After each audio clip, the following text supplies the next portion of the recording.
Hey, what's going on YouTube? Son of Sanguinius here, and today we're going to be talking about some Librarian Dreadnought tactics from the Blood Angels Codex.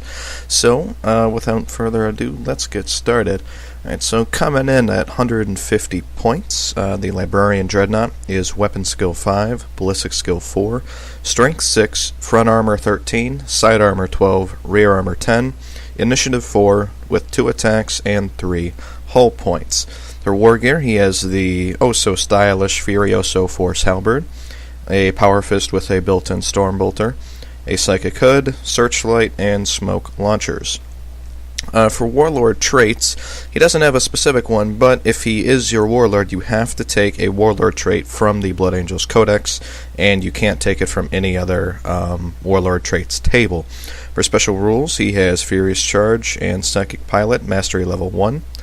And he can generate his powers from the Sanguinary, Biomancy, Demonology, Divination, and Pyromancy disciplines, in addition to the Technomancy, Fulmination, Librarius, or what's the third one? Geokinesis. Took me a while there to figure that one out. And then for options, he can be upgraded to Mastery Level 2 for 25 points. He can replace his Storm Bolter with a Heavy Flamer for 10 points or a Melt-A-Gun for 10 points. And he can take a Drop Pod as a dedicated transport. So, while the Librarian Dreadnought is limited as far as the upgrades that he can take, boy oh boy, this guy can sure be a powerhouse when you start thinking about it. You got all the resilience and power of a Dreadnought combined with the devastating psychic powers of a Librarian. Boy oh boy, this guy can definitely do some work. This guy can pretty much take on most elites, heavy supports, or HQs in your opponent's army. You start factoring in the fact that he is Front Armor 13, which is pretty good, especially since most Dreadnoughts are Front Armor 12. Basically, he has the same Front Armor as the Furioso, which is 13, so he's going to be a little bit more resilient. And again, you figure, okay, he's psychic, so let's just say he has something in, Fulmination or whatnot. He, drops in with a Drop Pod, turn 1.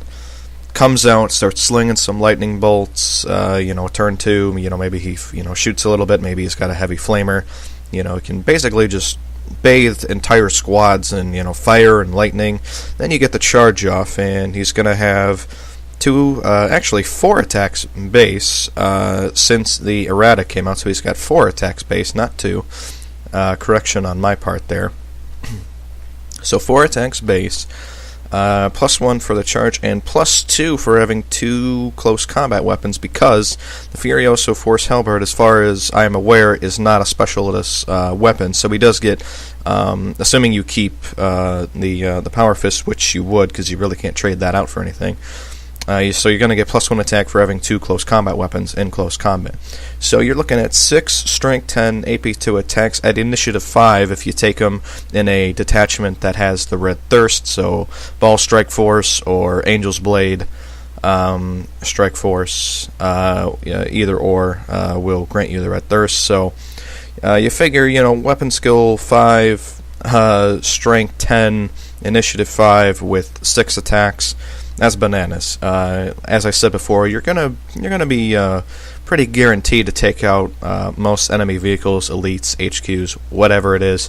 The Librarian Dreadnought is definitely a powerhouse, but it's important to understand that while he is a powerhouse, he is just as vulnerable as any other Dreadnought in the game. And when you think about it, the Librarian Dreadnought has a pretty huge target on his back. I mean, you figure, on top of being a Dreadnought, he's also a Psyker, and he's also an HQ.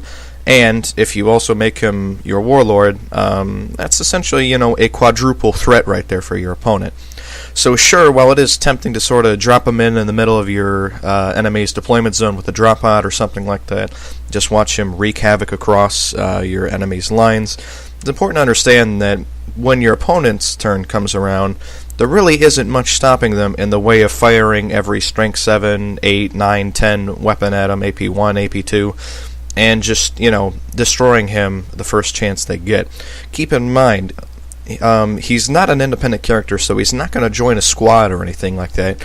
All he really has is his armor value, which is 13, 12, and 10. So good on the front, not so good on the rear, and okay on the sides. But keep in mind, he doesn't have an invulnerable save. He doesn't have an armor save. Because of the size of the model, it might be difficult to get a cover save depending on the kind of table that you're playing on. So you'd have to sort of wait and see there. But just keep in mind that you can't have him just sort of deployed by himself all alone in the middle of the table. It's probably not going to go too well for you. You're going to have a little fun at first, but then when you're, like I said, when your opponent's turn comes around, he's going to get destroyed. Purely because, again, he's a Dreadnought and a Psyker and an HQ choice and possibly even your Warlord. So, those are some things to consider. Also, you probably don't want to be foot-slogging this guy. As I've said before, he's going to have a huge target on his back, and you don't want to waste your time trying to move him up the table and get him into position where he can actually do things. Really, what you want to do is you want to have some form of transportation for him. So you either want to drop him down in a drop pod, or you want to have him in a Storm Raven with perhaps a supporting squad of Tactical Marines or Terminators or Stern Guard or Vanguard or whatever flavor of unit you want to help support him. And it's important that you support him, because keep in mind, as powerful as he is, he can't take on your opponent's army entirely by himself. He's going to need some support. As I've mentioned before, he doesn't have an invulnerable save. It might be difficult to get a cover save, and so as your opponent starts laying in shots into him, yeah, he can take some of those shots, but really, it doesn't really take all that long to lose those 3 hull points, guys. So you're gonna have to make sure that wherever you do put him, he is supported, and you better use those other units in your army to try and mitigate the risks to him. And as much as he is fun, as much as he is really cool, and something interesting to sort of use and look at, he is a bit of a pricey HQ. 150 points bare bones. If you want to be Master Level 2, that's another 25 points. He's going to be 175. You switch out that Stormbolter for a Heavy Flamer or Melt-A-Gun, you're looking at 185 points for a single HQ. Granted, he is in Dreadnought, but also keep in mind, he's not going to be in a squad, so no one can take his wounds for him.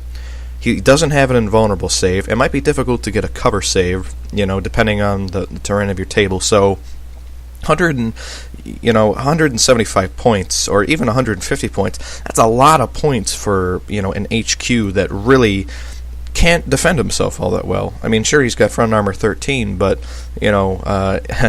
chances are your opponent won't be stupid enough to simply charge him from the front. They're probably going to be attacking from the sides and rear if they can, which is why it's so important that you support this particular unit.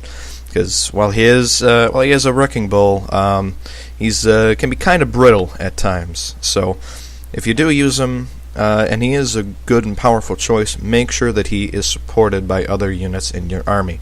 If there's a couple of Devastator squads or equivalent to those, make sure you have your tacticals or your other units in your army take care of the immediate threats to them. If there's an enemy vehicle with a lance cannon or some other equivalent weapon, make sure that you have either your own Devastator squads to take care of that, or your own vehicles, or whatever. Point is, with the Librarian Dreadnought, he is a powerhouse, but he needs to be supported by other units in your army. He can't sit there and just take all the fire in your opponent's army. So make sure you deploy him strategically, and make sure that you support his position. A couple of final thoughts here.